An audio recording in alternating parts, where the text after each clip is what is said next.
The Hong Kong Special Administrative Region is an inalienable part of the People's Republic of China, Article 1 of the Basic Laws. So how did this inalienable part of China become a part of Britain?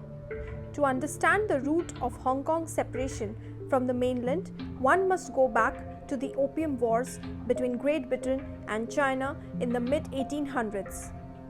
In the early 19th century, the trade in Chinese goods such as tea, silk, porcelain was extremely lucrative for British merchants. But the problem began because the Chinese would not buy British products in return and would demand payment only in silver, as a result of which large amounts of silver were leaving Britain. In order to stop this, the British East India Company and merchants started illegally smuggling Indian opium to China and demanded payment in silver.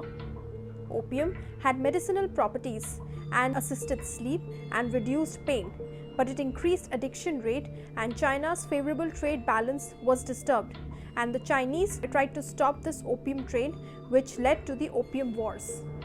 During these Opium Wars, China was forced to cede Hong Kong and Kowloon Islands to Great Britain. In 1898, Britain negotiated a major land expansion of the Hong Kong colony and signed a 99-year lease with China. The lease ended in 1997, at which time Britain returned Hong Kong to China as a special administrative region. Hong Kong people are to run Hong Kong.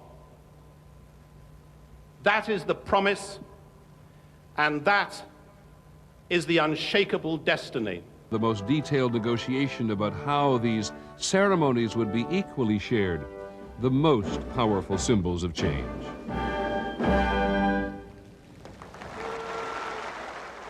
No leader of China has come to Hong Kong in 156 years. From China's point of view, the long history of shame and occupation was finally over. The Chinese president promised the world that Hong Kong would maintain a high degree of autonomy, that Hong Kong would be ruled by the people of Hong Kong. Now the question begets itself, why did Britain not continue with the lease? Well, it had to do with Hong Kongers wanting their independence, coupled with the fact that Britain's international position was on the decline. And the fact remained that China could invade the colony and regain control at any time they wanted. The pro-Beijing trade unions were protesting with the aim of joining mainland China. Therefore, British government basically did not have much choice apart from ceding Hong Kong back to China. So under the doctrine of one country, two systems, China allowed the former colony to continue to govern itself and maintain an independent legal, judicial system for 50 years till 2047. Perhaps the most significant difference is that China is communist and controlled by a single party, while Hong Kong has a limited democracy. Both share the President of China as their head. But while the Premier is the head of mainland China, the Chief Executive, currently Carrie Lam, is the head of the Hong Kong Special Administrative Region of People's Republic of China. The Chief Executive is appointed by the People's Republic of China for a period of 5 years. So Hong Kong has its own legal and judicial systems, including a proprietary police force, district organization with basically no political power, and public servants based on the British common law model. So where did the problem start? Well, to begin with, in 2019, the Hong Kongers protested against an extradition bill that would have allowed residents to be sent to mainland China for trial.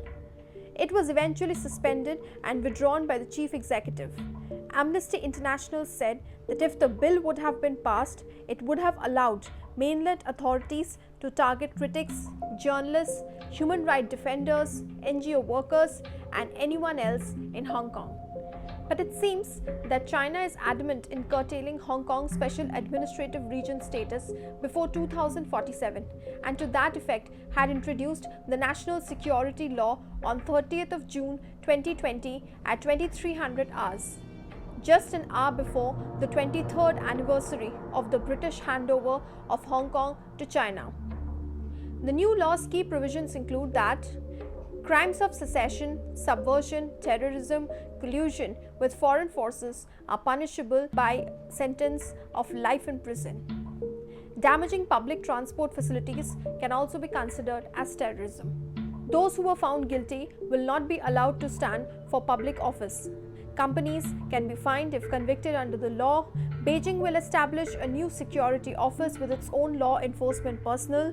Some cases can be tried behind closed doors. People suspected of breaking the law can be wiretapped and put under surveillance. Beijing will have power on how the law is interpreted, and in case of conflict, the Beijing law will take priority, and so on and so forth. Many might ask, how can China do this if the colony was supposed to have freedoms guaranteed under the handover agreement?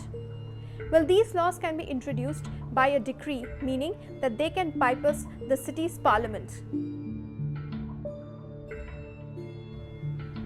Like many democracies, Hong Kong has a legislature with democratically elected representatives. So this legislative council, or the LegCo as it is popularly known, has 70 seats. Within this system, Hong Kong has many political parties which are either pro-democracy or pro-China.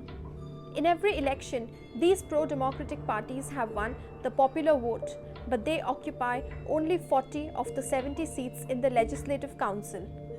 The remaining 30 are chosen by the business communities, like for instance, the finance industry, the medical industry, etc., etc.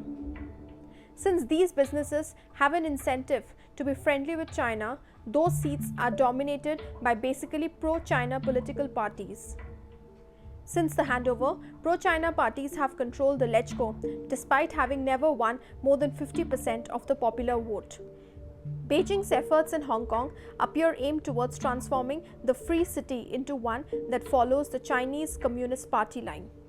The authorities cracked down on Apple Daily, one of Hong Kong's most popular newspapers, resulting in its closure on June 23, 2021, exemplifies the speed and the intensity with which rights are being erased in the city.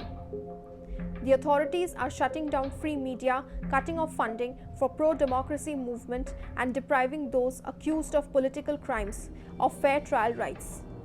Is China right in exercising this authoritarian treatment before 2047? What does the international community say? Well, the UK, which also ended its extradition agreement with the region, said it would allow 3 million Hong Kong residents to settle in the country and apply for citizenship. Canada announced measures which would make it easier for Hong Kong youth to study and work in the country, creating pathways for permanent residency. However, the opposition has not been unanimous. 53 countries, most of which are participating in China's Belt and Infrastructure Project, signed a statement read before the United Nations Human Rights Council in July 2020, supporting Beijing's national security law, while only 27 countries signed an opposing statement criticizing it. So what does Beijing's crackdown mean for Hong Kong's financial status? It is too soon to tell whether Beijing's actions will jeopardize Hong Kong's role as a global financial hub.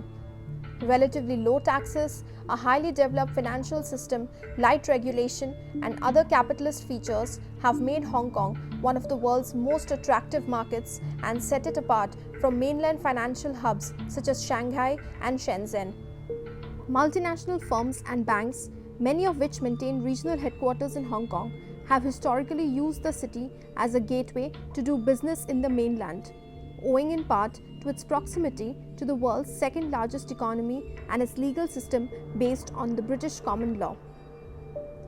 However, executives of some companies with large footprints in Hong Kong have recently voiced concerns about the national security law, criticizing the broad powers given to mainland authorities. Some firms are reportedly considering leaving the city or are boosting hiring in other Asian financial capitals such as Singapore and Tokyo. A majority of the US companies surveyed in July 2020 said they were concerned about the legislation. In particular, social media companies including Facebook and Google have expressed concerns about part of the law that requires them to surrender requested user data to the Hong Kong government. TikTok, an app owned by mainland-based company ByteDance, suspended operations in Hong Kong. In recent years, Beijing has moved to connect Hong Kong more to the mainland, creating the Greater Bay Area project, an ambitious plan to integrate Hong Kong and cities in neighboring Guangdong province into a more cohesive economic region. Many firms and investors are betting that this increased connectivity will boost the amount of wealth flowing from the mainland into Hong Kong in the future. This dramatic transformation will not be the end of Hong Kong as a global financial hub, as it has already begun to boost economic integration with mainland China. But it is surely the death of the democratic hopes of most of its 7.5 million people. Hey guys, hope you've liked our video, and if you have liked our video, please subscribe to our channel Intl-o-Q and hit the bell icon for more notifications in the future. Thank you for watching.